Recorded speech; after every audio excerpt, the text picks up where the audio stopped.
Saint মার্টিনে আজকে শেষ দিন আমাদের, 3টায় শীত ছেড়ে যাবে। সো 11টার দিকে আমরা রুম চেক আউট করছি।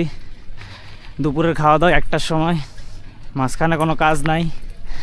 সো এখন হচ্ছে সাইকেল দিয়ে পুরো দ্বীপটা একটু এক্সপ্লোর করতে বেরোইলাম সবাই মিলে।